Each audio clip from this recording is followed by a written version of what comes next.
Welcome everyone to Young at Heart, session number 163. I'm Father James DeLucio with the Paulist Fathers, ready, willing, and able to offer you nursery rhymes, stories, songs, poems, Mother Goose, Aesop's fables, Lewis Carroll, limericks, larks, and such and other things. To keep us all young at heart, today we have part 3 and the conclusion of The Maiden, the Frog, and the Chief's Son. Please refer to the previous 2 entries so I don't have to recap this time all that has happened before. But you will recall that this is one of the many African versions of the ubiquitous Cinderella story known in almost every culture, tribe, and nation. All right. So she's been to the festival. If you don't want to look it up, okay, she's been to the festival the first night, and the chief's son is enamored of her, and she's left her gold shoe. And she's tried it on, and now the chief has already said, "You're going to be my wife." She spent a night in his tent already. So, and then the frogs came and said, "We're going to bring some things to you." All right.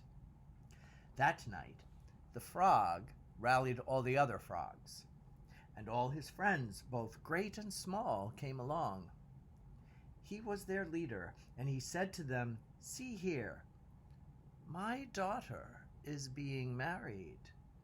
I want every one of you to make a contribution." And each of them went out and fetched whatever he could afford.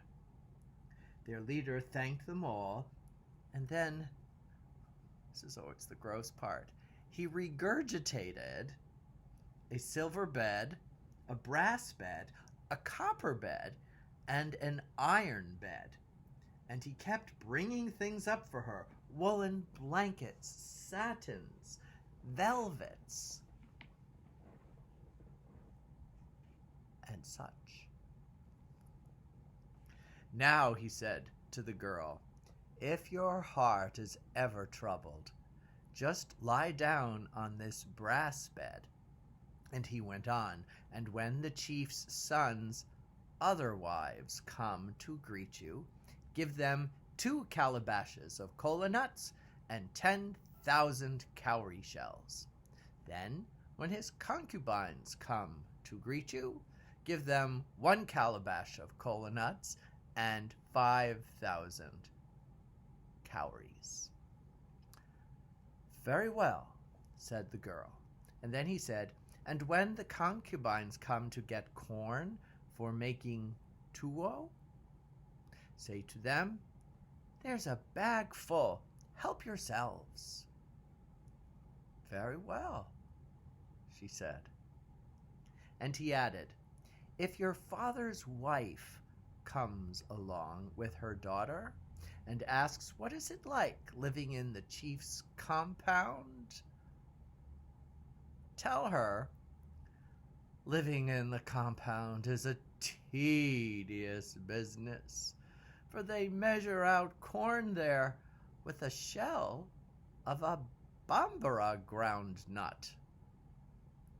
A bambara ground nut is a nut native to West Africa, something like the peanut. So, here we have a little reference to other Cinderella stories where the stepmother makes her pick out lentils out of the fireplace ashes. This little nut shell measuring flour, the cornmeal, would take forever, right? Okay, you got it. So there she lived until one day her father's favorite wife brought her own daughter along with her at night, took her into the chief's compound, and exchanged the 2 girls while they were sleeping, taking home the maiden who was not her daughter. The woman said to her, "Oh, I forgot to tell her all about married life in the chief's compound." "It is a tedious life," said the girl. "How so?" the old woman asked, surprised. "Well, they use the shell of a bambara ground nut for measuring out corn, And then if the chief's other wives come to greet you, you have to reply with a contemptuous pfft. And if the concubines come to greet you, you clear your throat and spit. And if your husband comes into your hut, you have to yell at him. Such an odd sensibility to us here. First of all, the girls were so sound asleep they didn't realize they were being exchanged.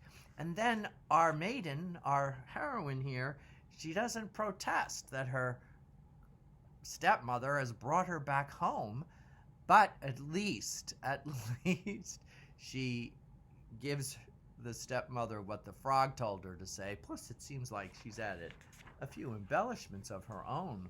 A very clever girl.